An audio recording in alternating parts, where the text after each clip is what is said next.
A very warm welcome and a bombastic स्वागत है आपका बून ऑफ मशीन लर्निंग के अंदर।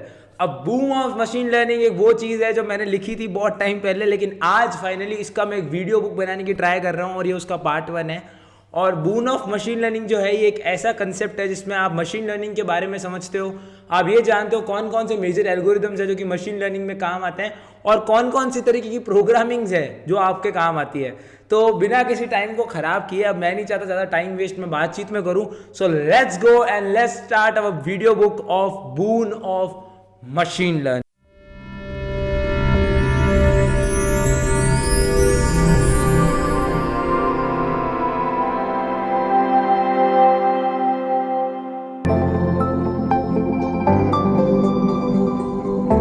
तो यहाँ पर ही मैं आ चुका हूँ मेरे स्क्रीन के ऊपर जहाँ आपको बून ऑफ मशीन लर्निंग लिखा हुआ दिख रहा है। और ये बहुत ही एक्साइटिंग बुक थी जो मैंने ट्राई करा था लिखना। और मैं ये नहीं कहता कि 100% आपका बहुत ज़्यादा सपोर्ट करती है, बट इस चीज़ में आपको बेसिक्स पता लग जाते हैं मशीन लर्निंग के बारे में। और ये मेरी तरफ से कोशिश है जिससे मैं आपको समझा सकूँ मशीन लर्निंग को और भी अच्छी गहराई से इसी बुक को यूज़ करके। और मॉर्टल कॉम्बैट में अपन एक्सरे शॉट्स देखते थे ना, इस बार कुछ अलग होने वाला है वीडियो में। इस वीडियो में भी आपको मिलेंगे एक्सरे शॉट्स। बहुत लोग सोच रहे हैं यार ये एक्सरे शॉट्स क्या है, ये क्या नई चीज़ आ रही है भाई। तो एक्सरे शॉट्स बेसिकली और कुछ नहीं है, इनका आपको एक एक्सरे फॉर्म दिखेगा बुक के अंदर, जो भी कंटेंट दिख रहा है आपको, और उस चीज़ को आप फ्लैश कार्ड्स की तरह बाद में यूज़ कर सकते हो। ठीक है, तो चलिए स्टार्ट करते हैं हमारे पहले कंसेप्ट से। तो जो पहला कंसेप्ट हमारे यहाँ से निकल के आता है वो निकल के आता है मशीन लर्निंग का। तो अब यहाँ पर मैंने कुछ डेफिनेशंस को लिखा हुआ है। ठीक है, अब इसका अपन देखते हैं एक्सरे शॉट्स। सो 1 2 3 एक्सरे। तो ये इसका आ चुका है एक्सरे शॉट्स। ठीक है, अब यहाँ पर आप देख सकते हो कि यहाँ क्या लिखा हुआ है, machine learning is a branch of AI and computer science, it focuses on the uses of data और एल्गोरिदम। अब यही चीज़ होती है, अगर आपको कोई भी मशीन लर्निंग मॉडल बनाना है, अगर मैं नेटफ्लिक्स का एग्जाम्पल लेके चलूँ तो नेटफ्लिक्स के अंदर जो मशीन लर्निंग मॉडल डिप्लॉय हुआ है तो वो क्या करता है, इनपुट डेटा लेता है यूज़र से कि आज यूज़र सपोज बहुत ज़्यादा सीरीज़ देख रहा है तो वो किस पर्टिकुलर चीज़ की देख रहा है। अगर मेरे को पर्सनली एक्शन मूवीज़ और ये चीज़ें बहुत ज़्यादा पसंद है, एक्शन सीरीज़ बहुत पसंद है, मिस्ट्रिकल सीरीज़ जो है मेरे को ज़्यादा अच्छी लगती है जिनमें मिस्ट्रीज़ होती है, और क्राइम मेरे को ज़्यादा अच्छी लगती है। तो ये जो सीरीज़ है मेरे को, ये जो जेनरा है ये मेरे को बहुत ज़्यादा अच्छा लगता है। ठीक है, तो अब यहाँ पर क्या होती है चीज़ कि ये मेरा डेटा लेती है कि भाई ये हर्षवर्धन ये चीज़ को देखता जा रहा है, बहुत ज़्यादा देखता जा रहा है। तो वो क्या करेगी, अब उस डेटा को लेने के बाद वो एल्गोरिदम्स का यूज़ करके प्रिडिक्शन करेगी कि मेरे को जब मैं नेटफ्लिक्स खोलूँ तो मेरे को मस्ट वॉच के अंदर क्या चीज़ें लिखी हुई आनी चाहिए। तो ये जो भी प्रिडिक्शन हुआ ये कैसे हो रहा है, इसके पीछे लगती है मशीन लर्निंग। अब ये उन लोगों की तरह नहीं है कि आप हर चीज़ में मशीन लर्निंग लगा दो, हमें मून को पृथ्वी पर लाना है मशीन लर्निंग लगा, ऐसा नहीं होता। हर चीज़ में मशीन लर्निंग नहीं लगती। मशीन लर्निंग एक कंसेप्ट है जो काम आता है उन जगहों पे जहाँ पर इनपुट्स को लेके आपको आउटपुट को प्रिडिक्ट करना है। यही सबसे रॉ डेफिनेशन है। यानी क्या है, सबसे पहला तो ब्रांच ऑफ कंप्यूटर साइंस है। ठीक है, ये क्या करती है, ये डेटा और एल्गोरिथम पे ज़्यादा फोकस करती है। इसलिए आप ये देखना कि अगर कोई डेटा साइंटिस्ट होता है उसका थोड़ा सा इन्फ्लुएंस मशीन लर्निंग में भी होगा। ठीक है, ये चीज़ होती है। It is N intimate way human learn and gradually increasing its accuracy. ये क्या करती है, ये एक इकलौती तरीका है। अब मशीन लर्निंग मतलब क्या, सीखना। आज अगर अपन ह्यूमंस है तो अपन क्या करते हैं, अपने एक्सपीरियंसेस को, प्रीवियस एक्सपीरियंसेस को लेके सीखते जाते हैं। उसी तरीके से जो अपना कंप्यूटर है वो भी क्या करता है, अपने हर एक्सपीरियंस के साथ वो सीखता जाता है। अब इसी प्रोसेस को अपन बोलते हैं मशीन लर्निंग। यानी आपका कंप्यूटर धीरे धीरे, आपने जो मॉडल बनाया है वो धीरे धीरे क्या होता जा रहा है, ट्रेन होता जा रहा है, सीखता जा रहा है।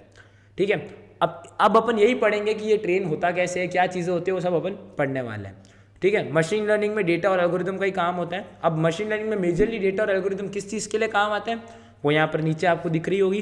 पहला, cloning the human learning process, यानी जो ह्यूमन का लर्निंग प्रोसेस है उसको क्लोन करना। दूसरा, इंक्रीजिंग इट्स एक्यूरेसी, उनकी जो एक्यूरेसी है वो बढ़ाना। ये मॉडल कितना ज़्यादा एक्यूरेटली प्रिडिक्ट करता है ये चीज़ बताना। अब हम बात करते हैं मशीन लर्निंग एल्गोरिदम्स के बारे में। ये भी वापस एक एक्सरे शॉट्स है। यहाँ पर आप देख सकते हो यही चीज़ मैंने लिखी हुई है, बट इसका जो एक्सरे फॉर्म है वो आपको वहाँ मिल रहा है।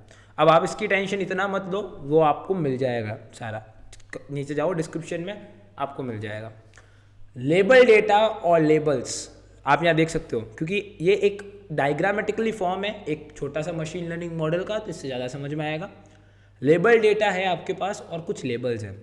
अब आप इनको लेके जब मॉडल को ट्रेन करते हो और फिर उनको कुछ टेस्ट डेटा देते हो, तो वो आपको जो आउटपुट देता है, ये जो एंटायर प्रोसेस है जिसमें वो प्रिडिक्शन कर रहा है लेबल डेटा और लेबल्स को लेने के बाद, इस पूरे प्रोसेस को अपन मशीन लर्निंग का एक मॉडल मान सकते हैं जो कि वर्क कर रहा है। ठीक है, आगे चलते हैं। अब आता है steps involve in machine learning. ठीक है, तो एक्सरे शॉट्स आ गया।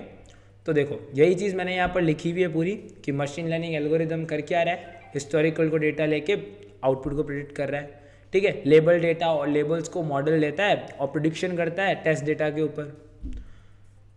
ये है मेन खेल, steps involve in machine learning. ठीक है, अब मैं आपको ट्राई करूँगा इससे समझाने की एक्सरे शॉट से, क्योंकि देखो जब आप उस बुक को ग्रो थ्रू करोगे तो आपको ये समझ में आ जाएगा हमें आंसर्स कैसे लिखने और हमें चीज़ को समझनी कैसी है डेप्थ में। लेकिन आप एक्सरे शॉट्स पढ़ोगे तो एक क्विक रिवीजन हो जाता है एक तरीके से। तो मैं एक्सरे शॉट्स का यूज़ करूँगा आपको समझाने के लिए मेजरली, लेकिन जो मेरे को लगेगा कि यार ये इमेज वहाँ पर ज़्यादा अच्छी है तो मैं आपको वहाँ पर लेके जाऊँगा बुक्स में और वहाँ जाके आपको इमेज दिखाऊँगा। ठीक है, फीचर एक्सट्रैक्शन। फीचर एक्सट्रैक्शन करता क्या है? फीचर एक्सट्रैक्शन का काम सिर्फ इतना है, रॉ डेटा में से न्यूमेरिकल फीचर्स को खींच लेना। मतलब जितने भी रॉ डेटा में फीचर्स दिख रहे हैं उसको वो खींच लेगा। समझ गए? Use to process while preserving the information of original data set. वो क्या करता है, डेटा को प्रोसेस करता है। जैसे मैंने आपको नेटफ्लिक्स वाला जो एग्जाम्पल दिया था जिसमें क्या कर रहा था, वो ये मेरे पे नज़र रख रहा था कि मैं क्या चीज़ देख रहा हूँ। तो वो मेरे जो इनपुट डेटा है, जो मैं नॉर्मली एक्शन मूवीज वगैरह देखता हूँ, वहाँ से वो क्या ले रहा था, इनपुट ले रहा था। ठीक है, वहाँ से वो फीचर्स को एक्सट्रैक्ट आउट कर रहा था। यहाँ पर ये क्या कर रहा है, सेम चीज़ वही है। मतलब इसी कंसेप्ट को समझाने के लिए वो मैंने एग्जांपल दिया था नेटफ्लिक्स वाला, कि वो फीचर्स ही तो एक्सट्रैक्ट कर रहा है। तो इस पूरे प्रोसेस को अपन फीचर एक्सट्रैक्शन बोलते हैं। अब इसका मतलब ये थोड़ी ना कि ओरिजिनल डेटा सेट खत्म हो जाएगा, उसको मैं रिमूव कर रहा हूँ। नहीं, मैंने ये नहीं बोला रिमूव कर रहा हूँ, मैंने बोला उसमें से फीचर्स को एक्सट्रैक्ट कर रहा हूँ, तो ओरिजिनल डेटा भी मेरा प्रिजर्व्ड रहा। जो नेक्स्ट स्टेप है वो आता है क्लासिफिकेशन का। क्लासिफिकेशन जो होती है आपकी, ठीक है, उसके जो बेसिकली टाइप्स है। ठीक है, पहले तो देखते हैं क्लासिफिकेशन होती क्या है। तो क्लासिफिकेशन एक सुपरवाइज मशीन लर्निंग टेक्निक है। सुपरवाइज लर्निंग टेक्निक है, ये अपन को पता है। जिसमें क्या होता है कि आप कोई भी एग्जाम्पल का लेबल, कोई भी एग्जाम्पल का जो लेबल है वो कैसे डिसाइड करते हो, वो आप डिसाइड करते हो कि वो किस कैटेगरी में है। कैटेगरी वाइज लेबल असाइनमेंट होता है। जैसे अगर मैं लेके चलूँ आपको एग्जाम्पल पे, जैसे यहाँ पर आप देख सकते हो, ये एक मैंने इमेज दी है। ठीक है, इसमें आप देख सकते हो कि मशीन लर्निंग के अंदर इनपुट आउटपुट के बीच में फीचर्स प्लस क्लासिफिकेशन का बहुत बड़ा रोल है। आगे जाके अपन जब डीप लर्निंग को भी एक्सप्लोर करने वाले हैं तो डीप लर्निंग के अंदर भी आप देखोगे फीचर एक्सट्रैक्शन और क्लासिफिकेशन का भी बहुत बड़ा रोल है। जब लेयर्स बनती है तब तो बहुत काम आता है। ठीक है, तो यहाँ पर क्लासिफिकेशन में आप ये समझ सकते हो भाई कि अगर मैं ऊपर वाले एग्जाम्पल पे लेके चलूँ, यहाँ पर चीज़ क्या हो रही है, यहाँ पर देखो जो ट्रायंगल दिखने वाला है ये एक कैटेगरी में डाल दिया ट्रायंगल। ठीक है, इसने क्लासीफाई कर दिया एक कैटेगरी में इसको। हेक्सागन वाला दूसरी कैटेगरी बन गई, स्क्वायर वाला तीसरी कैटेगरी बन गई। अब जब ये टेस्ट डेटा आया तो अब ये जो स्क्वायर था तो स्क्वायर कैटेगरी में जाना चाहिए, तो इसको स्क्वायर कैटेगरी में क्लासीफाई कर दिया। ट्रायंगल को ट्रायंगल कैटेगरी में क्लासीफाई कर दिया। ऐसे क्लासिफिकेशन वर्क करता है। अब दो तरीके के क्लासिफिकेशन होते हैं, बाइनरी क्लासिफिकेशन और मल्टी क्लास क्लासिफिकेशन। अब आप बोले कि एक हो गया तो भाई एक में तो क्लासिफिकेशन करने की जरूरत नहीं, हो तो एक कैटेगरी है ही। तो बाइनरी क्लासिफिकेशन जब आपके पास दो क्लासेस में डेटा क्लासीफाई हो रहा है, और मल्टी क्लास क्लासिफिकेशन तब जब आपके पास दो से ज़्यादा कैटेगरीज अवेलेबल है, तब आप किस में जाते हो, मल्टी क्लास क्लासिफिकेशन में जाते हो। समझ गए? क्लियर हो गया? चलते हैं आगे। अब देखो इसके बाद जो मेन चीज़ आती है वो हम देखते हैं। जैसे यहाँ पर आप देख सकते हो कि बाइनरी क्लासिफिकेशन में केवल दो है कैटेगरी, मल्टी क्लास में दो से ज़्यादा है। अब आता है प्रोसेस ऑफ मशीन लर्निंग। ठीक है, तो अगेन एक्सरे शॉट्स, तो यहाँ पर आ चुका है एक ML का पूरा प्रोसेस, कैसे एक मशीन लर्निंग मॉडल वर्क करता है वो अपन देखेंगे। फिर अपन ये देखेंगे कि मशीन लर्निंग का आगे फर्दर डिविजन्स क्या होते हैं, वो समझने की कोशिश करेंगे। तो सबसे पहला क्या करता है, अब मैं यहाँ पर एक स्टोरी लेके चलूँगा नेटफ्लिक्स की, क्योंकि मेरे को पता है नेटफ्लिक्स को आप लोग सब लोग बहुत रिगार्ड करते हो, देखते भी हो आराम से। ठीक है, तो मैं वो लेके चलूँगा। जस्ट समझो अपन बैठ के बात कर रहे हैं। ठीक है, ML प्रोसेस। पहला मशीन लर्निंग जो भी आपका नेटफ्लिक्स है वो क्या करता है, आइडेंटिफाई करता है यूज़र देख क्या रहा है। पहला, आइडेंटिफाई रेलिवेंट डेटा सेट, ठीक है। दूसरा, एनालाइज देम, क्योंकि बिना एनालिसिस करे उसको क्या पता लगेगा कि मेरे को क्या सजेस्ट करना है। जब वो देखेगा कि ये लड़का ये देख रहा है, ठीक है, तो इसको पता लग गया ये चीज़ वो देख रहा है, अब वो उसके बारे में सारी इन्फॉर्मेशन गैदर करेगा कि ये किस कैटेगरी का है, किस जेनरा का है, ये सब चीज़ें क्या करेगा वो ढूंढेगा, उसके पीछे एनालाइज करेगा। Choose the type of ML program या एल्गोरिदम टू यूज़, फिर क्या करेगा वो चूज़ करेगा कि अब मेरे को किस तरीके का प्रिडिक्शन करना है, तो मेरे को किस तरीके का एल्गोरिदम लगाना चाहिए। तो अभी अपन ने 3 मेजर स्टेप्स देख लिए, ठीक है।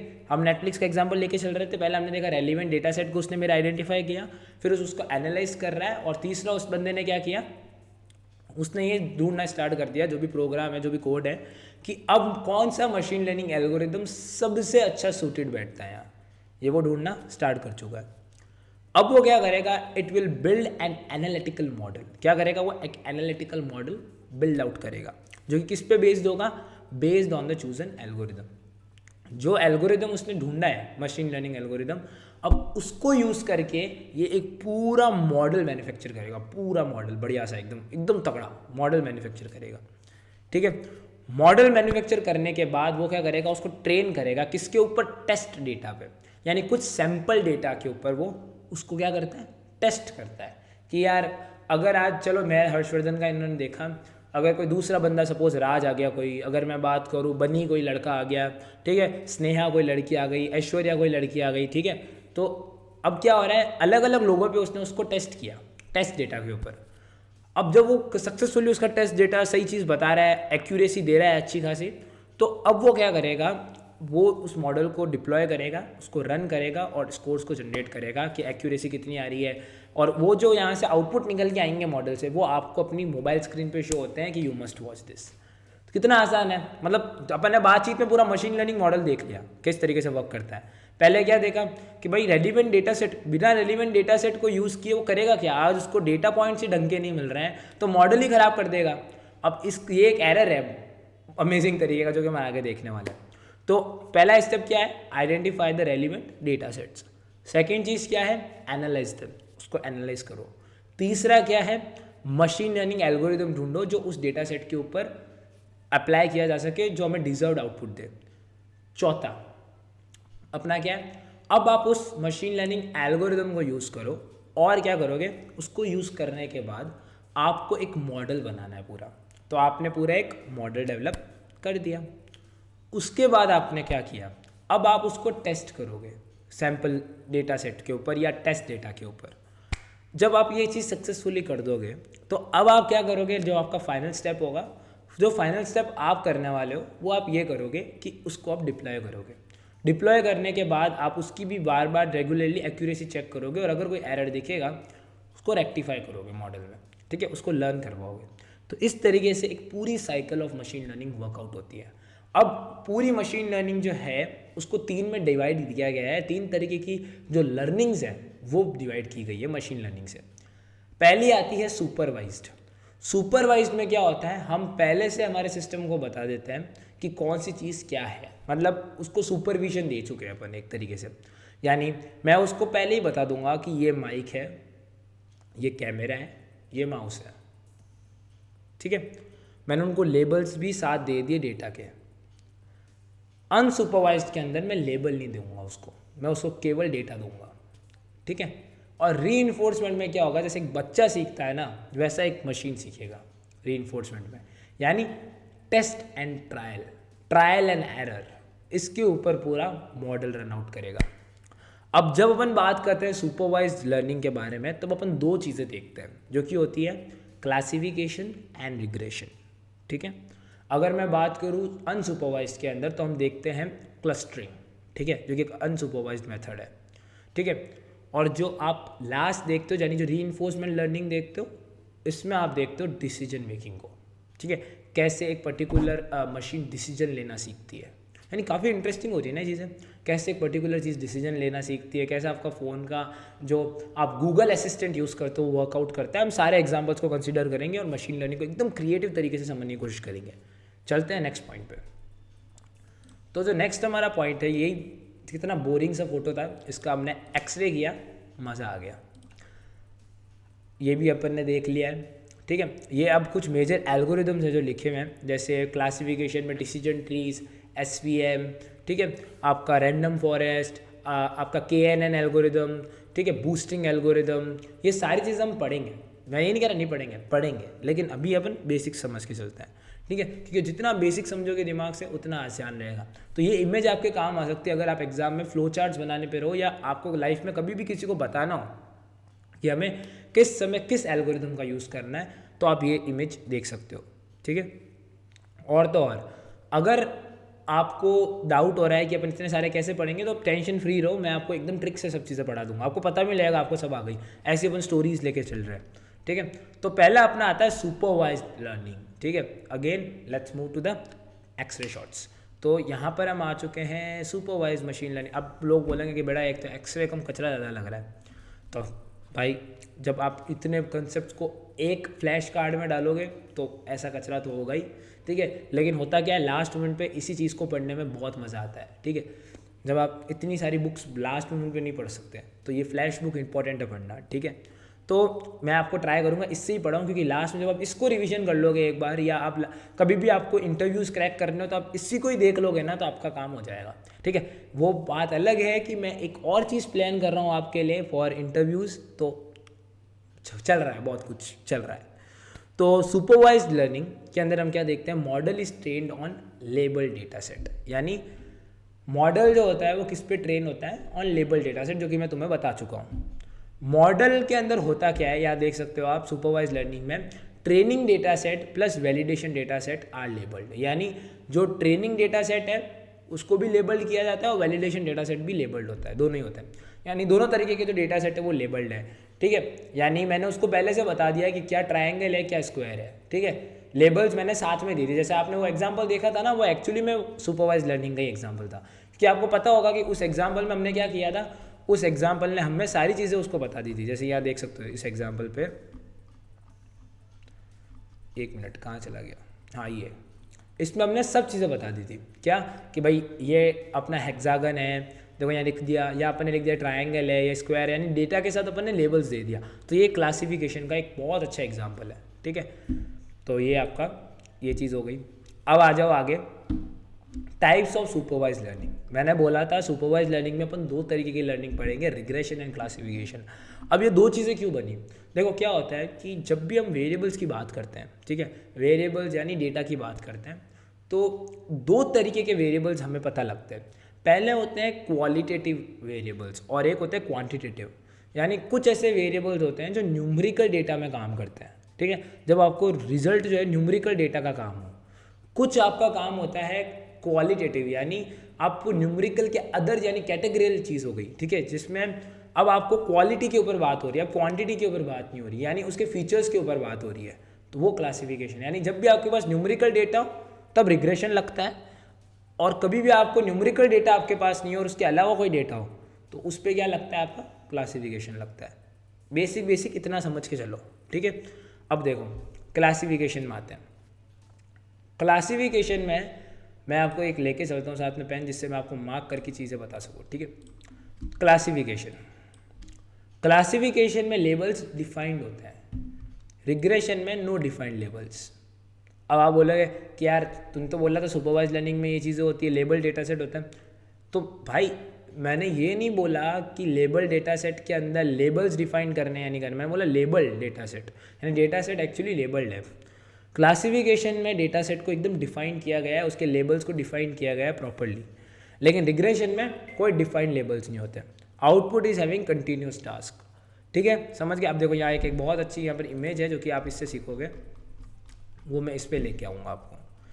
ये देखो यहाँ पर ये रिग्रेशन एक आपके सामने दिख सकता है, ये एक रिग्रेशन है, ठीक है, जिसमें अपन क्या कर रहे हैं, न्यूमेरिकल डेटा पे काम कर रहे हैं। जो डेटा पॉइंट्स है लाइन ऑफ रिग्रेशन से कितने दूर है कितने पास है, उससे एक्यूरेसी डिसाइड होती है बेसिकली, ठीक है। लेकिन अगर मैं बात करूँ क्लासिफिकेशन की, मतलब इसकी क्लासिफिकेशन की अगर मैं बात करूँ, तो क्लासिफिकेशन में आप देख सकते हो कि यहाँ एकदम प्रॉपर काम किस पे हो रहा है, हाइट और वेट के बेसिस पे हो रहा है, यानी यहाँ पर न्यूमेरिकल डेटा का इतना मेजर रोल नहीं है। यहाँ किसका रोल है, फीचर्स का रोल है, ठीक है। फीचर्स का रोल है, तो यहाँ पर क्लासिफिकेशन आता है। ठीक है, ये एक चीज़ ध्यान रखना। अगर मैं बात करूँ अनसुपरवाइज लर्निंग की, तो अनसुपरवाइज लर्निंग के अंदर आप ये समझ सकते हो भाई लोग कि अनसुपरवाइज लर्निंग के अंदर हम बेसिकली क्या कर रहे हैं, अब उसको अनलेबल डेटा देंगे, अब उसको लेबल नहीं देंगे साथ में, अब उसको डेटा देंगे बट लेबल नहीं देंगे। अब वो खुद क्या करेगा, उसको इंटरप्रेट करेगा, उसके बाद उसके ऊपर एल्गोरिदम्स लगाएगा, एल्गोरिदम्स लगाने के बाद प्रोसेस करके आपको आउटपुट देगा। पूरा प्रोसेस वही है मशीन लर्निंग का जो अपन ने ML प्रोसेस किया था अभी, जो नेटफ्लिक्स का मैंने एग्जांपल, जैसे मैंने आपको क्या बोला था, सबसे पहले हम डेटा सेट को गैदर करेंगे, फिर उसको एनालाइज करेंगे, एनालाइज करने के बाद एल्गोरिदम ढूंढेंगे, फिर अपन मॉडल बिल्ड करेंगे। तो ये सारा एंटायर प्रोसेस अनसुपरवाइज के अंदर लग सकता है। लेकिन यहाँ आपको सिर्फ एक ही लाइन को चेंज करना है कि हम लेबल डेटा नहीं देंगे या अनलेबल डेटा देंगे, बस अनलेबल डेटा सेट देंगे उसको। अब उसके ऊपर वो अपने एल्गोरिदम्स लगा के प्रिडिक्शंस करेगा। अब प्रिडिक्शंस करने के बाद उसका जो आउटपुट जनरेट होगा वो अपन दिखा देंगे। तो बस इस तरीके से ही खेल होता है। ठीक है, तो ये आपका अनसुपरवाइज्ड है जिसमें हम लेबल डेटा सेट नहीं दे रहे हैं। अगर मैं बात करूँ इसके टाइप्स की, तो इसमें क्लस्टरिंग अपन पढ़ते हैं। ठीक है, जिसमें क्या होता है, वो डेटा पॉइंट्स को डिवाइड करता है क्लस्टर्स के अंदर बेस्ड ऑन देयर सिमिलैरिटीज़। ठीक है, यानी अगर मैं एग्जाम्पल लेने के लिए आपको इमेज दिखाता हूँ, नीचे वाली ये देखो। अब अगर मैं यहाँ पर सपोज एक कोई यही ट्रायंगल लेके आ जाऊँ, मेरी ड्राइंग तो इतने तेज में बना नहीं सकता, लेकिन सपोज मैं एक ट्रायंगल लेके आ गया, तो अब क्या होगा, ये ट्रायंगल के फीचर्स किस क्लस्टर से अच्छे मिल रहे हैं ये उसके अंदर चला जाएगा। क्लस्टरिंग इस तरीके से हो रही है। ठीक है, यानी वो डेटा पॉइंट्स को डिवाइड करता है बेस्ड ऑन देयर सिमिलैरिटीज़। ठीक है, उसके अंदर वो कर देगा और उस पर्टिकुलर रीजन में जितने भी डेटा पॉइंट्स होंगे वो सब सेम सिमिलैरिटीज़ के होंगे। ठीक है, उस क्लस्टर में। तो ये चीज़ आपको ध्यान रखनी है। ये आपका क्लस्टरिंग हो गया। अब अगर बात की जाए रीइंफोर्समेंट लर्निंग, तो यहाँ पर क्या सीन हो रहा है, यहाँ देखो, यहाँ जो भी आपका मॉडल है या जो भी आपका एजेंट है, जिसको अपन मॉडल भी बोल सकते हैं, वो आपका किससे सीख रहा है, वो आपका सीखता है एनवायरनमेंट से। एक बच्चा कैसे सीखता है, बच्चे का जब जन्म होता है तो वो अपने घर के माहौल से चीज़ें सीखता है। ठीक है, वो ये देखता है कि यार मेरे घर पे क्या हो रहा है, अपनी कॉलेज स्कूल में जाके, कॉलेज तो कहाँ चला जाएगा बच्चा, स्कूल जाके सीखता है कि स्कूल का माहौल कैसा है, उसके साथ लोग जो है उसके जैसा वो बनता जाता है जैसे जैसे वो बड़ा होता है।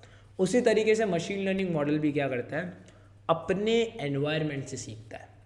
ठीक है, यानी अगर आज जैसे इसने क्या किया, यहाँ पर एक एजेंट ने, देखो एजेंट ने कुछ परफॉर्मेंस किया, यानी कुछ ने कुछ एक्शन किया। ठीक है, अब कुछ एक्शन करने के बाद उसको रिवॉर्ड मिला। ठीक है, अब हम बच्चे को कैसे सिखाते हैं कि यार चल के दिखा तो टॉफ़ी मिलेगी। ठीक है, अगर ये करेगा वो, मतलब अगर वो कुछ भी करेगा तो उसको अपन रिवॉर्ड देते हैं। ठीक है, एग्जाम में अच्छे नंबर आएंगे तेरे, तो तेरे को सपोज बुक दी जाएंगी, तेरे को एक नई चीज़ दिला देंगे, तेरे को वीडियो गेम का सेट दिखा देंगे, PS5 दिला देंगे। तो ये क्या है, रिवॉर्ड ही तो दे रहे हो आप। तो वो एक एनवायरनमेंट में जो भी एक्शन करता है तो आप एक रिवॉर्ड देते हो उसी पर्टिकुलर मॉडल को या एजेंट को। लेकिन साथ ही साथ क्या करते हो, आप उसको उसकी मिस्टेक्स बताते हो कि यार नहीं, तेरे को एग्जाम में थोड़ा इस तरीके से करना चाहिए था, हालांकि तू फर्स्ट रैंक लाया है बट अगर इसको करेगा तो और इम्प्रूव कर देगा। ये क्या हो गया, ये स्टेट ऊपर जाके जो जुड़ी ना, ये एक्चुअली में वही चीज़ है। ठीक है, एक्सपीरियंस। अब धीरे धीरे जैसे से मॉडल होगा ये सीखता जाएगा। ठीक है, मतलब ये अपने एनवायरनमेंट से सीखना है, इसको कोई लेना देना नहीं है दुनिया से। यानी मशीन लर्निंग जो है, ठीक है, ये किसके बेसिस पे ट्रेन हो रही है, रिवॉर्ड डिजायर्ड बिहेवियर्स और पुशिंग अनडिजायर्ड वंस। यानी उन चीज़ों को हटा के जो कि नहीं सीखनी, और जिस चीज़ को सीखना है उसको रिवॉर्ड के लालच से सिखाया जाता है, और अगर वो सही करता है तो उसको रिवॉर्ड दिया जाता है। रिवॉर्ड्स के साथ साथ उसको अंदर एक्सपीरियंस भी बढ़ता जाता है, और ऐसे ऐसे अपना मॉडल ट्रेन होता है खुद ब खुद। तो reinforcement learning is able to perceive and interprets environment, take actions and learning through trial and error. यानी ट्रायल एरर को यूज़ करके ये अपने एक्शंस को टेक प्लेस करवाते हैं। सिंपल। अब हम बात करें अगर आगे, ठीक है, जो कि अपन ये चीज़ तो देख चुके हैं, तो यहाँ पर अपना आता है न्यूरल नेटवर्क्स। अब अपन न्यूरल नेटवर्क्स के बारे में बात करने वाला है। Finally guys, we are here for neural networks. ठीक है, तो न्यूरल नेटवर्क्स क्या चीज़ होती है, अगर मैं नॉर्मल तरीके से पूछूँ आपसे कि भाई जो न्यूरल नेटवर्क्स, अगर मैं कंप्यूटर की भाषा में भी बात नहीं करूँ, तो न्यूरल नेटवर्क्स का ओरिजिन बायोलॉजी से हुआ है। अगर आप देख रहे हो मशीन लर्निंग, तो हम मशीन लर्निंग AI ये क्या चाह रही है, ये ह्यूमन बिहेवियर्स को समझने की कोशिश करती है। उसी तरह न्यूरल नेटवर्क्स हमने इसलिए इंट्रोड्यूस किए गए इस सब्जेक्ट के अंदर, जिसमें हमने क्या देखा कि अब हम वो देख रहे हैं ह्यूमन ब्रेन में किस तरीके से न्यूरल नेटवर्क्स मिलते हैं। ठीक है, तो ये न्यूरल नेटवर्क्स और कुछ नहीं है, the networks of neuron that are found in your brain. वो क्या होते हैं, न्यूरल नेटवर्क्स। यानी क्या न्यूरॉन्स का नेटवर्क आपके ब्रेन में है, वो क्या होता है आपका न्यूरल नेटवर्क्स। अब यहाँ पर हमने इसको देख के हमने क्या डेवलप किए, आर्टिफिशियल न्यूरॉन्स। अब ये है कुछ नहीं, ये एक ऐसे प्रोग्राम्स है, आप इसको समझ सकते हो, they are crude approximations of neurons, ठीक है, that are found in your brain. यानी ये एकदम न्यूरॉन्स की तरह ही है जो आपके दिमाग में पाए जाते हैं, बट इसका कोई सेल बॉडी ऐसा स्ट्रक्चर नहीं है, ठीक है। ये आप समझ सकते हो कोई प्रोग्राम है या हार्डवेयर का कुछ भी इसको समझ सकते हो, जो कि एक्चुअली में मिमिक कर रहा है, ठीक है, प्रोसेसिंग के अंदर ह्यूमन ब्रेन को, ठीक है, इस तरीके से आप समझ सकते हो। तो artificial neurons are nothing but the crude approximations of neuron that are found in your brain, ठीक है, इन आवर ब्रेन बेसिकली। समझ गए, आगे चलते हैं। देखो यही अब न्यूरल नेटवर्क जो आर्टिफिशियल न्यूरॉन्स है, ठीक है। अब जैसे अपने न्यूरल नेटवर्क में क्या बोला था, न्यूरॉन्स का कॉम्बिनेशन जो ब्रेन में है, ठीक है। आर्टिफिशियल न्यूरॉन्स में हमने क्या बोला, जो न्यूरॉन्स ब्रेन में पाए जाते हैं उसका क्रूड अप्रोक्सीमेशन। अब अगर आर्टिफिशियल न्यूरॉन्स का मैं एक नेटवर्क बना देता हूँ तो उसको मैं क्या बोलूँगा, ANN, यानी आर्टिफिशियल न्यूरल नेटवर्क्स। यानी हम यहाँ पर क्या कर रहे हैं, न्यूरॉन का क्या बना रहे हैं, नेटवर्क बना रहे हैं, ठीक है। आर्टिफिशियल न्यूरॉन्स का एक नेटवर्क बिल्ड कर रहे हैं, तो ये क्या हो जाता है, आर्टिफिशियल न्यूरल नेटवर्क्स, ठीक है। अब यहाँ पर ये चीज़ एक्सरे फॉर्म में देखते हैं। यहाँ देखो मैंने जैसे बोला, it's can be physical device और anything, artificial neurons can be code, ठीक है। अब देखो ये सेम चीज़ है वो जो मैंने बताई। अब ANN क्यों पढ़ते हैं, मतलब what is the actual reason of studying the AN। So for that perspective what my answer should be, first of all it is an extremely powerful device, ठीक है। ANN के बारे में हम जब बात करते हैं तो एक एक्सट्रीमली पावरफुल डिवाइस है ये। अगर हम न्यूरॉन जैसी सेंसिटिव चीज़ की बात कर रहे हैं तो आप खुद समझ सकते हो कितनी ज़्यादा पावरफुल चीज़ हो सकती है। Second, massive parallelism make them very efficient. Massive parallelism यानी एक से ज़्यादा टास्क, पैरेललिज्म यानी एक साथ पैरेलल किसी काम को करते हैं ना अपन, तो इसमें जब अपन पैरेललिज्म प्रैक्टिस करते हैं यानी एक से ज़्यादा काम एक साथ करने की इसमें कोशिश करते हैं तो ये बहुत एफिशिएंट काम आता है। ANN can learn and generalise from training data set. ANN क्या कर सकता है, ट्रेनिंग डेटा सेट से सीख सकता है। जो डेटा सेट ट्रेनिंग के लिए है उससे क्या कर सकता है, ये सीख सकता है। तो इससे क्या होगा, ये इम्प्रूवाइज करता रहेगा। जितना ज़्यादा ट्रेनिंग डेटा इसमें दोगे ये ANN इम्प्रूव होता जाएगा। और ये एक और रीज़न बनता है कि इतना ज़्यादा पावरफुल क्यों है, ठीक है। They are fault and noise tolerant, ठीक है। क्या है, they are fault and noise tolerant, यानी फॉल्ट अगर इसमें आप मतलब नहीं आ सकती और इसमें नॉइजेस भी इतनी ज़्यादा नहीं आती, ठीक है। नॉइज मतलब डिस्टर्बेंसेस बेसिकली, वो इतनी ज़्यादा नहीं आती। यूजेस क्या है न्यूरल नेटवर्क के, सबसे पहला ब्रेन मॉडलिंग, जो कि जिसके पीछे पूरा AML भाग रहा है। यानी ये जानना कि ह्यूमन ब्रेन एक्चुअली में चीज़ें वर्क कैसे कर रहा है या ह्यूमन ब्रेन एक्चुअली में काम कैसे करता है, क्योंकि अभी तक साइंटिस्ट ने ह्यूमन ब्रेन की इतनी प्रॉपर एग्जैक्ट वर्किंग नहीं निकाल पाए, वो नहीं कर पाए अभी तक इतना डिटेल में। ह्यूमन ब्रेन को इतना डिटेल में वो समझ ही नहीं पाए अभी तक। तो ये चीज़ समझ सकते हो ना कि how the brain is actually working, how it is helping in understanding, how the intelligence is working, how we perceive things, how we observe, how we smell, how we taste, ये तो हमें पता लग गया कि because of senses.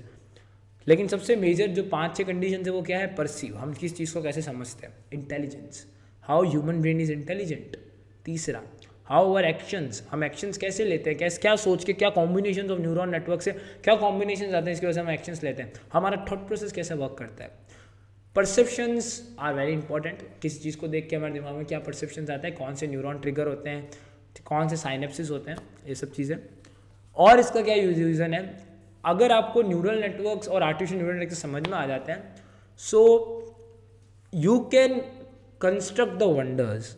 It means कि आप ऐसी ऐसी मशीन्स बना सकते हो गाइस जो पावरफुल होगी, इंटेलिजेंट होगी, सेल्फ लर्नेबल कैपेबिलिटीज़ के साथ होगी, फास्ट होगी सबसे, तो ह्यूमन से भी ज़्यादा एफिशिएंट होगी बिकॉज फास्ट होगी, इंटेलिजेंट होगी, कॉन्शियस होगी।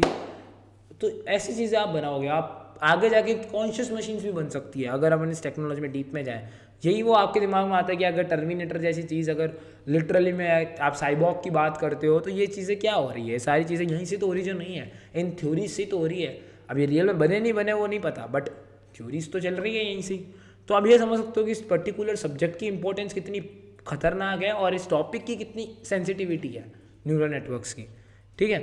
तो इस चीज़ को आई थिंक आप समझ चुके हो। आगे चलते हैं।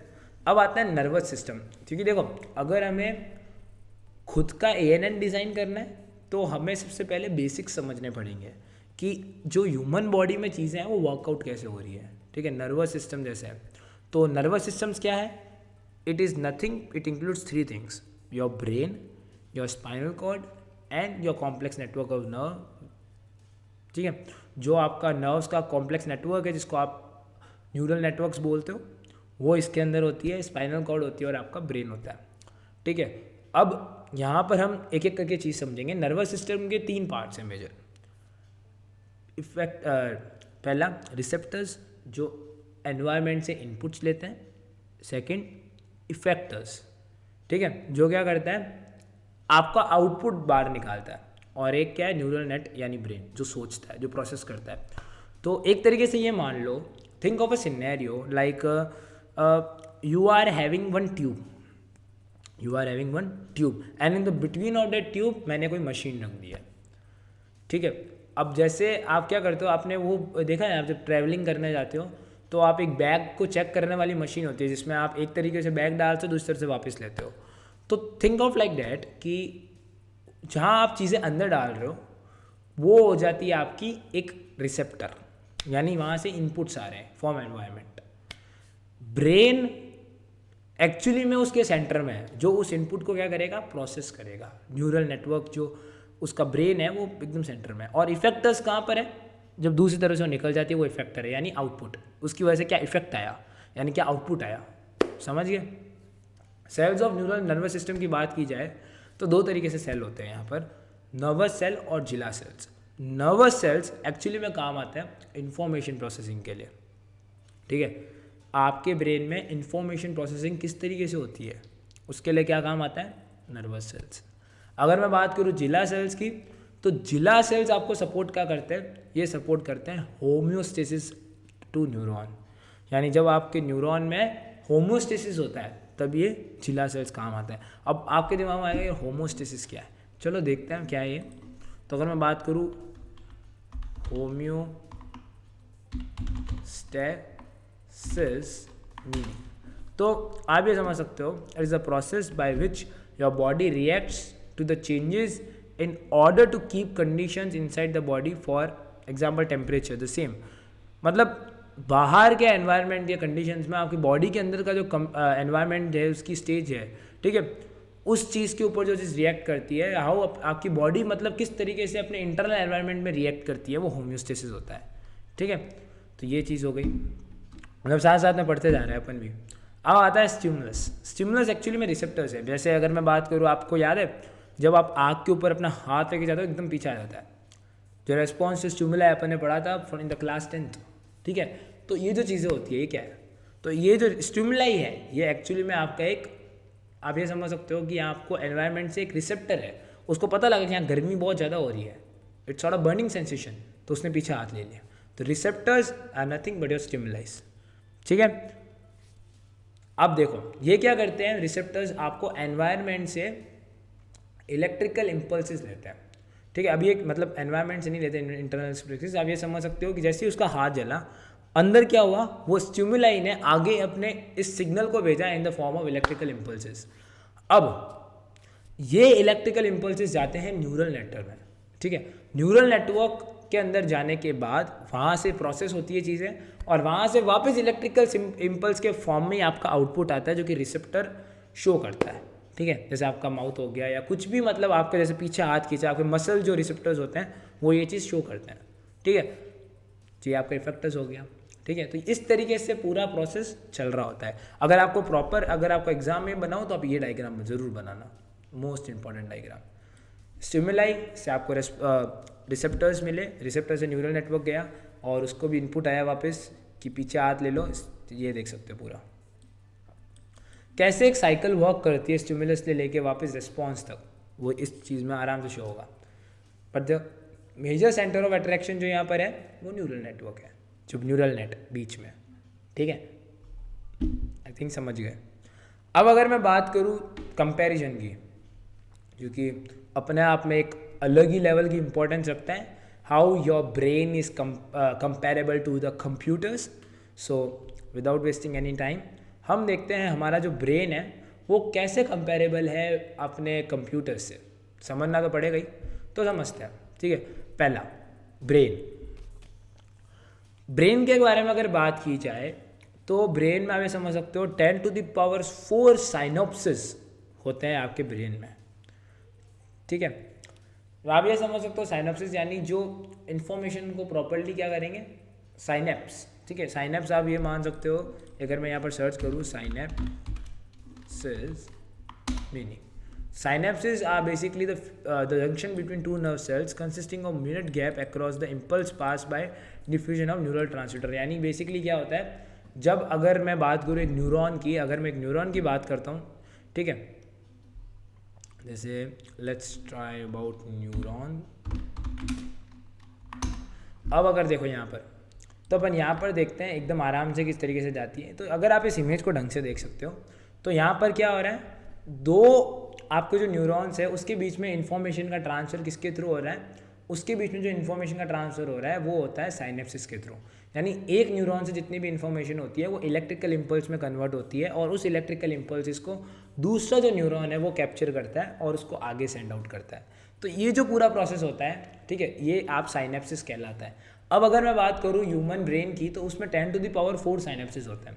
दूसरी तरफ अगर मैं बात करूँ कंप्यूटर्स की, अब उनके पास तो न्यूरॉन्स होते ही नहीं है, तो उनके पास होते क्या हैं, उनके पास होते हैं गाइस सबसे खतरनाक चीज़ वो है ट्रांजिस्टर्स. 10⁸ ट्रांजिस्टर होते हैं एक कंप्यूटर के अंदर.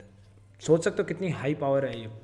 स्पीड ऑफ ब्रेन जहाँ पर 100 हर्ट्ज पे काम करती है, स्पीड ऑफ कंप्यूटर्स 10⁹ हर्ट्ज पे काम करते हैं. ठीक है, जो ब्रेन है ये पैरेलल मोड पे और डिस्ट्रीब्यूटेड मोड पे दोनों पे कंप्यूट करती है, बट जो कंप्यूटर है ये आपका सेंट्रलाइज मोड में कंप्यूट करता है और सीरियल मोड में कंप्यूट करता है. ठीक है, ब्रेन जो है आपका वो फॉल्ट टॉलरेंट है, learns faster, very intelligent, very conscious, involving tons and millions. आप ये समझ सकते हो कि ईयर्स के साथ ये क्या हो रहा है, tens of millions of years के साथ ही इवॉल्व होता जा रहा है. मतलब बहुत सालों से हमारा ब्रेन क्या होता जा रहा है, इवॉल्व होता जा रहा है. अगर मैं बात करूँ अपनी एप्स की थ्योरी जो है उनकी, मतलब अपन कितने टाइम से हमारी सिविलाइजेशन चलती जा रही है, तो उसके थ्रू अपना ब्रेन भी क्या होता जा रहा है, इवॉल्व होता जा रहा है. दूसरी एंड पे अगर मैं बात करूँ कंप्यूटर्स की, तो कंप्यूटर्स क्या है, नॉट फॉल्ट टॉलरेंट, फॉल्ट नहीं आ सकता इसके अंदर, ब्रेन में फॉल्ट आ सकता है, लैक ऑफ इंटेलिजेंस है. ठीक है, और इन्वॉल्विंग फ्रॉम डिकेड्स. यानी ये समझ सकते हो कि भाई कंप्यूटर में क्या दिक्कत है, सबसे पहली आराम से कोई भी फॉल्ट घुस सकता है कंप्यूटर में, वायरस घुस गया, मचका दिया. इंटेलिजेंस नहीं है कंप्यूटर में, ब्रेन इंटेलिजेंटली कॉन्शियसली चीज़ें सोचता है. और फ्रॉम डिकेड्स, बहुत सालों से हमारा जो ये कंप्यूटर है ये इवॉल्व नहीं हो रहा है. मतलब ये मान से चल रहा हो कि इसको तो इतना टाइम ही नहीं हुआ है. अभी 50 साल भी अगर माने तो अपन डिकेड टर्म तो यूज़ करते हैं, बट मिलियन ऑफ ईयर्स तो यूज़ नहीं कर सकते, क्योंकि हमारा जो ब्रेन है वो तो बहुत सालों से इवॉल्व होता आ रहा है. बट ये इसको कंप्यूटर को आया भी अभी इतना टाइम नहीं हुआ है. अगर आप ज़्यादातर बात करो तो कंप्यूटर आई थिंक 1970 1960 के टाइम पे ट्रांजिस्टर्स या बनने स्टार्ट हो चुके थे और काफ़ी चीज़ें बन गई थी. बट अभी भी अगर हम ब्रेन के कंपैरिजन करें तो इतना इन्वॉल्वमेंट कंप्यूटर में नहीं हुआ है जितना अपना ब्रेन में हो चुका है. ठीक है, जब हम कॉन्शियसली इंटेलिजेंटली डिसीजंस लेते हैं, लॉजिकली सोचते हैं, परसीव करते हैं, चीज़ों के बारे में डिसाइड करते हैं, ये अपना ब्रेन के पास शक्ति है. ठीक है, इतना करने की. बट ये बात तो है कि जो अगर कंप्यूटर्स की बात करें तो 10⁸ ट्रांजिस्टर्स हैं और यहाँ पर 10⁴ साइनेप्सिस ही होते हैं. यहाँ जो ब्रेन की स्पीड है ये आपकी है कम से कम 100 हर्ट्ज़ की, यहाँ पर आपकी 10⁹ हर्ट्ज़ है. यानी डिसीजन मेकिंग बहुत ज़्यादा फास्ट हो जाएगी अगर कॉन्शियसनेस आ गई ब्रेन में. तो ठीक है, बढ़िया है, चल रहा है. ब्रेन और कंप्यूटर का अलग लड़ाई चलेगी आगे. अब बात करते हैं बायोलॉजिकल न्यूरॉन की. तो बायोलॉजिकल न्यूरॉन के बारे में अगर मैं बात करूँ तो सबसे चीज़ क्या है इंपॉर्टेंट, वो है न्यूरॉन्स की सेल बॉडी. न्यूरॉन्स की सेल बॉडी, उस सेल बॉडी के बारे में हम क्या कह लेते हैं, हम उसको बोलते हैं सोमा. अभी मैं आपको एक एक करके इसके बारे में बता रहा हूँ कि न्यूरॉन्स के पार्ट्स किस तरीके से वर्क करते हैं. तो न्यूरॉन्स की सेल बॉडी को अपन क्या बोलते हैं, सोमा. सोमा बोलते हैं, soma. It helps to process the incoming actions and converting them to the output activation.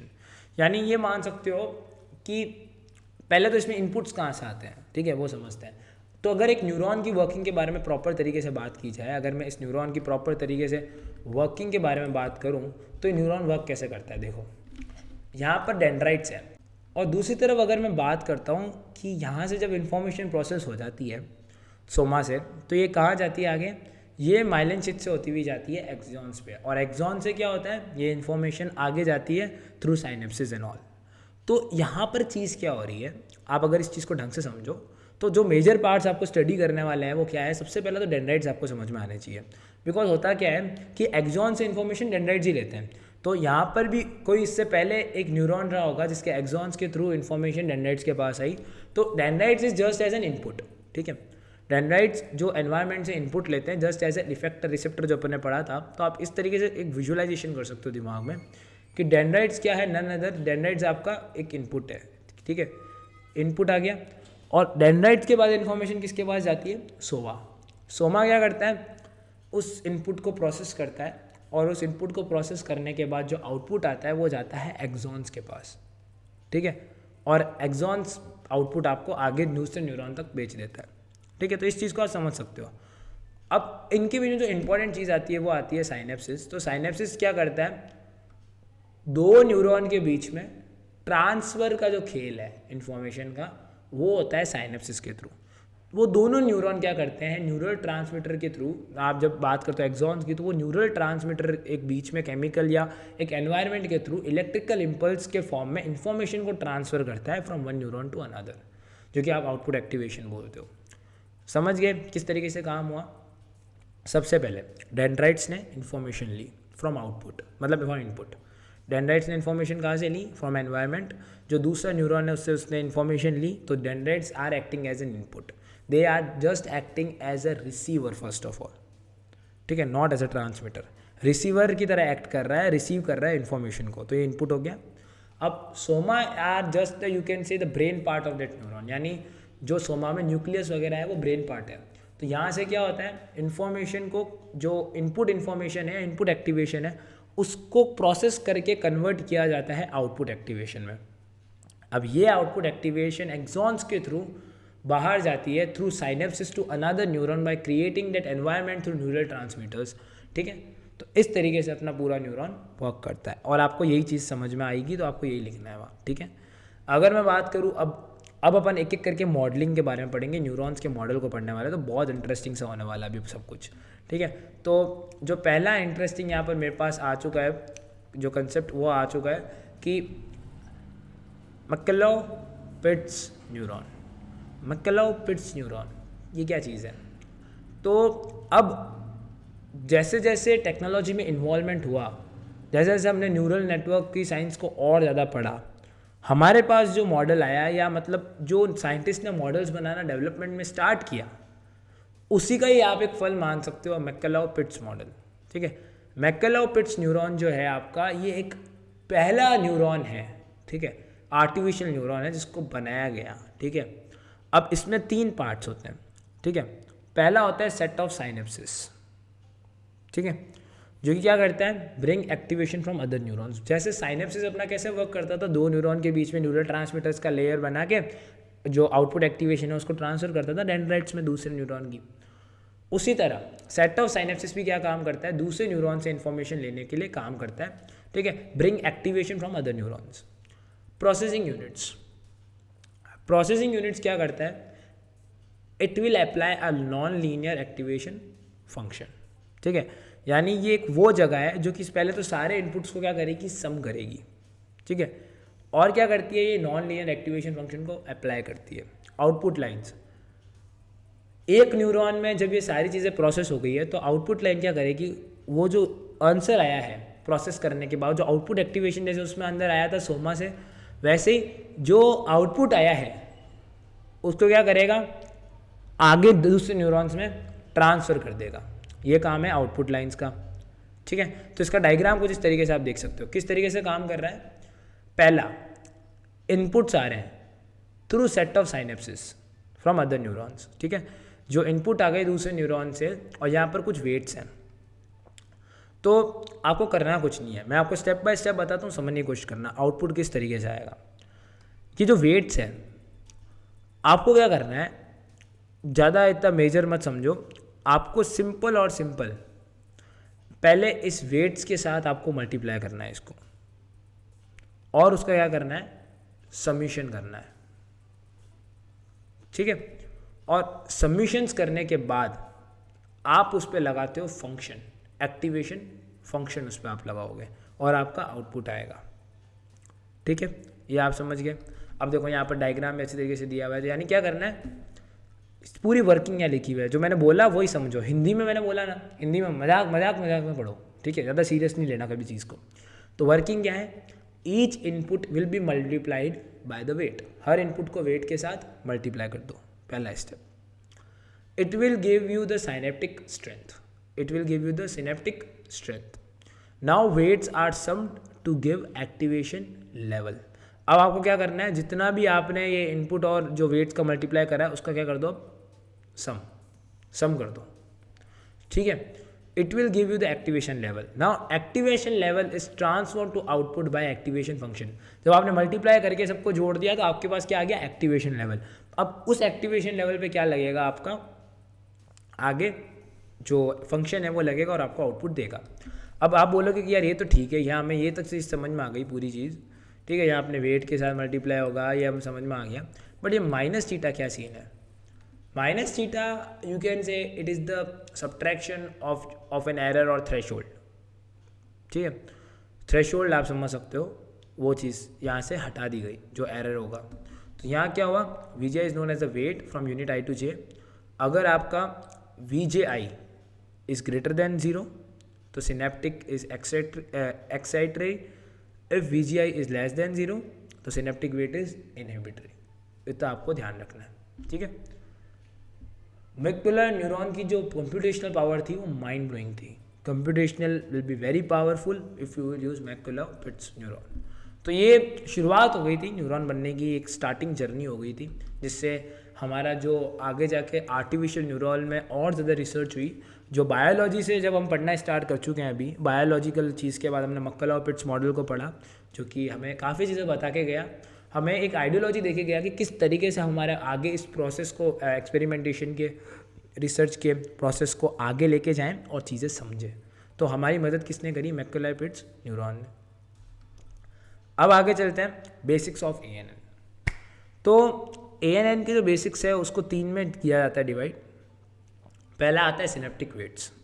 तो synaptic weights are basically the parameter within a neural network, parameter within a neural network that transforms input data when networks hidden layer, within networks hidden layer. यानी क्या करता है ये parameter, ठीक है, कोई भी neural network का ये एक पैरामीटर है दैट ट्रांसफॉर्म्स, जो क्या करता है, ट्रांसफॉर्म करता है किसको, इनपुट डेटा उस नेटवर्क में, जो भी इनपुट डेटा उस नेटवर्क में है, ठीक है। मतलब ये समझ सकते हो उस पूरे नेटवर्क की हिडन लेयर में जितने भी इनपुट डेटा है उसको ट्रांसफॉर्म करने का काम आता है, ठीक है। ये पैरामीटर्स की बेसिस पे जो ट्रांसफॉर्मेशन करता है, यानी कंडीशंस मान सकते हो जो न्यूरल नेटवर्क में प्रेजेंट है। यानी न्यूरल नेटवर्क के अंदर पैरामीटर्स को यूज़ करके जब अपन इनपुट डेटा को ट्रांसफॉर्म करते हैं, ठीक है, तो इस चीज़ को अपन क्या बोलते हैं, वेट्स। ये पैरामीटर्स हैं बेसिकली, ये समझ सकते हो। Threshold, the quantify the output of a neuron in the output layer. ये करते हैं, क्वांटिफाई करते हैं आउटपुट को किसी भी न्यूरॉन में, किसी भी आउटपुट लेयर में। Single activation function decides whether a neuron should be activated और नॉट। ये डिसाइड करता है एक्टिवेशन लेवल को चूज़ करिए कि अगर इसको एक्टिवेटेड करना भी चाहिए या नहीं करना चाहिए। तो अब यहाँ पर मैंने कुछ तरीके के एक्टिवेशन फंक्शन है, जैसे ये आइडेंटिटी फंक्शन है। ये क्या करता है, सारे इनपुट को कलेक्ट करता है और आउटपुट दे देता है, which is proportionate to given input. सारे क्या करेगा, इनपुट्स को कलेक्ट करेगा और आउटपुट दे देगा, which will be proportionate to the given input. क्योंकि आप ये देख सकते हो Fx is equal to x Fx, ठीक है, Fx is equal to x basically. और ये कुछ इस तरीके से ग्राफ दिख ही रहा है। बाइनरी स्टेप फंक्शन क्या होता है, threshold closed, threshold based activation function. After a certain threshold activation function will be activated और डीएक्टिवेटेड। यानी एक थ्रेशोल्ड आपने सेट कर दी, उसके बेसिस पे अगर कोई फंक्शन डिसाइड कर रहा है कि अगर उसकी थ्रेशोल्ड ज़्यादा होगी, कम होगी, उसके बेसिस पे वो क्या करेगा, एक्टिवेशन फंक्शन को एक्टिवेट करेगा या डीएक्टिवेट करेगा। तो ये जो चीज़ होती है आती है आपकी बाइनरी स्टेप फंक्शन में, ठीक है। ये आपका खेल हो गया। अब आपकी जो नेक्स्ट कंसेप्ट आता है वो निकल के आता है बाइनरी सिग्मॉइड फंक्शन का। तो यहाँ देखो, बाइनरी सिग्मॉइड फंक्शन एक लॉजिस्टिक फंक्शन है सबसे पहले। लाइक अदर फंक्शंस, जब अपने आइडेंटिटी फंक्शन देखा था वो तो कुछ नहीं कर रहा था, इनपुट्स को साला कलेक्ट कर रहा था और आउटपुट दे रहा था, और जो आउटपुट प्रोपोर्शनेट हो गिवन इनपुट के वो दिखा रहा था। बाइनरी स्टेप फंक्शन में उसने एक लिमिट लगा दी कि भाई अगर थ्रेशोल्ड के ज़्यादा होगी कम होगी, यानी थ्रेशोल्ड डिपेंडेंट है, एक पर्टिकुलर थ्रेशोल्ड के बाद वो एक्टिवेट हो जाएगा, एक पर्टिकुलर थ्रेशोल्ड के बाद वो डीएक्टिवेट हो जाएगा। इस तरीके से ये लोग काम कर रहे थे। अब बाइनरी सिग्मॉइड फंक्शन क्या है, एक लॉजिस्टिक फंक्शन है, लॉजिक का इन्वॉल्वमेंट हो गया। अब bounded differentiated real function is defined for real values. ये क्या करता है, रियल फंक्शन एक तरीके का क्या समझ सकते हो, बाइनरी सिग्मॉइड फंक्शन एक रियल फंक्शन है जो कि किस लिए डिफाइन किया गया है, केवल रियल वैल्यूज के लिए। Input should has non negative derivative, ठीक है, एट ईच पॉइंट। यानी जो आप इनपुट इसको दे रहे हो, अगर आपके पास ऐसा इनपुट है जिसमें नॉन नेगेटिव डेरिवेटिव है हर पॉइंट पे, और इन्फ्लेक्शन पॉइंट है हर जो भी पॉइंट है एक ना एक, मतलब आप ये समझ सकते हो आपके पास एक इनपुट्स की एक पूरे डेटा है, आपके पास पूरा इनपुट डेटा है। उस इनपुट डेटा में अगर आपके पास नॉन नेगेटिव डेरिवेटिव है हर पॉइंट के ऊपर, वो हर पॉइंट पे पास अगर आपके पास नॉन नेगेटिव डेरिवेटिव है और एक आपके पास इन्फ्लेक्शन पॉइंट है उस पूरे डेटा सेट में, तो आप ये बाइनरी सिग्मॉइड फंक्शन लगा सकते हो, ठीक है। पहली चीज़ ध्यान रखना, कंडीशंस इसकी ध्यान रखना, ये रियल फंक्शन है जो कि रियल वैल्यूज़ के लिए डिफाइन किया गया है। दूसरा, input should has a non negative derivative, ठीक है। मतलब ये मान सकते हो कि भाई हर एक वैल्यू के लिए उसका क्या होना चाहिए, नॉन नेगेटिव डेरिवेटिव होना चाहिए। और दूसरा, इन्फ्लेक्शन पॉइंट होना चाहिए एटलीस्ट वन उस पूरे डेटा सेट के अंदर। तो ये अगर होगा तो बिंदास रहो, बाइनरी सिग्मॉइड फंक्शन लगा सकते हो, कोई दिक्कत की बात नहीं है, ठीक है। अब यहाँ पर देख सकते हो ये है परसेप्ट्रॉन मॉडल, ठीक है। तो परसेप्ट्रॉन मॉडल के अंदर आप क्या देखते हो, ये एक बैक प्रोपोगेशन एल्गोरिथम को फॉलो करता है, ठीक है। बैक प्रोपोगेशन यानी आप पीछे भी जाके चीज़ें सुधार सकते हो, बैक प्रोपोगेशन मतलब पीछे की तरफ जाना। तो यहाँ पर इसके पार्ट से समझते हैं। पहला इसका पार्ट है वो है सेंसरी यूनिट्स। ये क्या करता है, इनपुट्स लेता है प्रॉब्लम स्पेस से और ये इनपुट्स किसको दे देता है, एसोसिएशन यूनिट्स को। ये सेंसरी इनपुट्स का काम है। मैंने आपको क्या बोला था, सेम जितनी भी चीज़ें अपन देख रहे हैं वो न्यूरॉन के पर्सपेक्टिव से देख रहे हैं। तो इनपुट कैसे ले रहा है एनवायरनमेंट से, ये सेंसरी यूनिट से ले रहा है, वो डेंड्राइट से ले रहा था। जो इफेक्टर्स होते हैं, रिसेप्टर्स होते हैं, उस चीज़ के ऊपर है। तो रिसेप्टर इसका क्या है, सेंसरी यूनिट्स। यानी ये प्रॉब्लम स्पेस में से क्या ले रहा है, इनपुट्स को ले रहा है। उसके बाद ये इनपुट्स को लेता है और एसोसिएशन यूनिट्स को दे देता है। अब एसोसिएशन यूनिट्स क्या कर रही है भाई, एसोसिएशन यूनिट्स क्या करती है, based on the similarities inputs को एसोशिएट करती है, एक जगह पे एक एसोशिएट करके रख देती है। Single unit from each group is given to, ये समझ सकते हो, मतलब समिंग यूनिट, यानी हर सिंगल यूनिट, ठीक है, हर ग्रुप में से जो सिंगल यूनिट है वो किसको दे दी जाती है, टू द समिंग यूनिट। अब आती है समिंग यूनिट क्या है, ठीक है। अब देखो एसोसिएशन यूनिट्स में हमने क्या किया, बेस्ड ऑन द सिमिलैरिटीज हमने इनपुट को एसोशिएट्स करके रख दिया। अब जब अपन ने उसको एसोशिएट करा तो अलग अलग ग्रुप बने होंगे, अलग अलग कैटेगरीज बनी होगी। तो अब उस हर कैटेगरी में से एक एक इनपुट को उठा के हम किसको दे देते हैं, हमारी समिंग यूनिट को। अब समिंग यूनिट क्या करती है, weights are initially fixed and assigned to its input, यानी जितने भी वेट्स हैं वो उस इनपुट्स पे क्या किए जाते हैं, फिट किए जाते हैं। और net value is calculated by this formula. यहाँ देखो, यहाँ हमने क्या किया, नेट वैल्यू कैलकुलेट कैसे करी, सम कर दिया उस इनपुट का वेट के साथ, जो मल्टीप्लाई कर दिया पहले वेट और इनपुट को, और फिर हमने उसका सबका सम करके थ्रेशोल्ड को माइनस कर दिया, ठीक है। जब अपन ने ये चीज़ करी, ये कहाँ पर हुई, समिंग यूनिट में। अब एक्टिवेशन फंक्शन क्या करेगा, ये निकालेगा एक्चुअली में एक्चुअल आउटपुट। एक्चुअल आउटपुट कहाँ से क्या होगा भाई, आपका बेसिकली क्या करेगा, ये समिंग यूनिट से डेटा को लेगा और उस पर अपना फंक्शन लगाएगा। अब अगर वो एक्टिवेशन लेवल की कंडीशन को सेटिस्फाई करेगा तो वो आपका एक्टिवेट कर देगा और वो क्या करेगा, आपका आउटपुट दे देगा। लेकिन इस केस में क्या होगा, यहाँ पर सबसे पहले जो आपका एक्चुअल आउटपुट अब आया है, सपोज मैंने ये सारा प्रोसेस लग के एक्टिवेशन फंक्शन लगा के मेरे पास आउटपुट आ गया।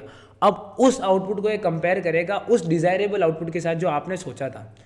अब अगर वो तो सेम है तो कोई दिक्कत नहीं है, नहीं तो ये क्या करेगा, उस एरर को वापस ऐड ऑन कर देगा उसी लर्निंग प्रोसेस के अंदर, कंटिन्यूएशन में बैक प्रोपोगेट कर देगा, ठीक है, अदरवाइज एरर दे देगा, ठीक है।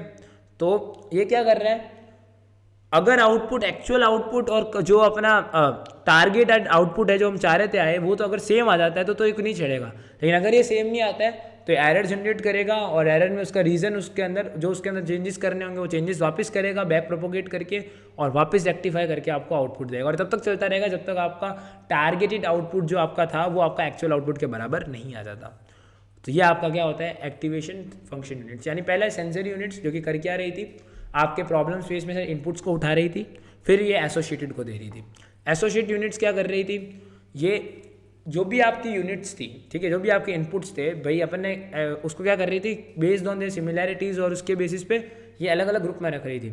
समिंग यूनिट क्या कर रही थी, हर ग्रुप में से एक एक इनपुट को उठाया और उसका क्या करा, वेट्स के साथ सम करके रख दिया, ठीक है। और एक्टिवेशन फंक्शन ने क्या किया, इसने सारा आउटपुट जनरेट करने के बाद उस आउटपुट को जनरेट किया टारगेटेड के साथ, अगर तो वो सेम आ गया तो उसने कुछ नहीं किया, नहीं तो उसने क्या करा, एरर जनरेट करके वापस काम करना अपना स्टार्ट कर दिया।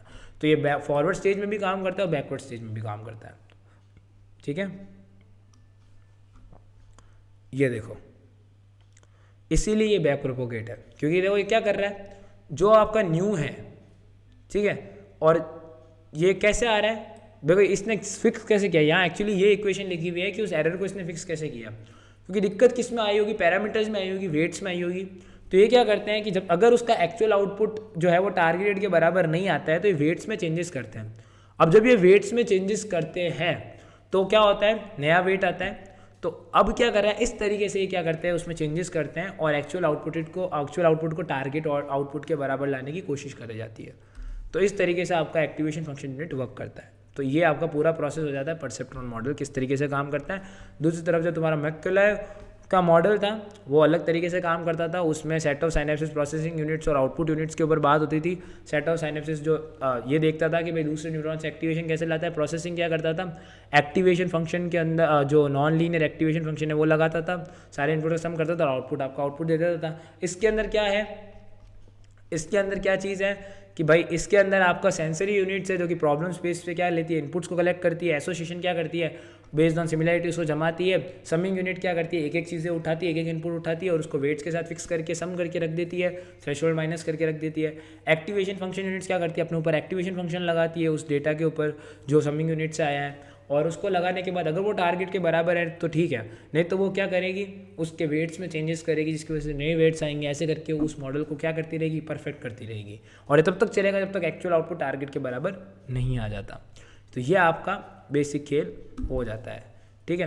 तो ये आपका बेसिक पूरा है जिस तरीके से चीज़ें वर्कआउट करती है। अब अगली वीडियो में अपन क्या करने वाले हैं, कुछ लॉस के बारे में पढ़ेंगे, इंपॉर्टेंट जो लॉज होते हैं, जैसे कैसे आप डिसजंक्शन को कंजक्शन में कर सकते हैं, नॉर्मल फॉर्म क्या होती है, disjunction normal form, conjunction normal form, ये अपन पढ़ेंगे जो हमारा नेक्स्ट वीडियो होने वाला है ना, नेक्स्ट वीडियो में पढ़ेंगे। आई होप, मेरे को पता है बहुत एक्साइटेड हो तुम लोग।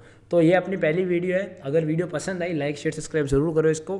पार्ट 2 बहुत जल्दी आएगा, ठीक है, मतलब आ ही जाएगा, टेंशन तो उसकी लो मत ही। Till that see you soon guys, you are always being a great audience I have met. Thank you so much, नमस्कार, बाय।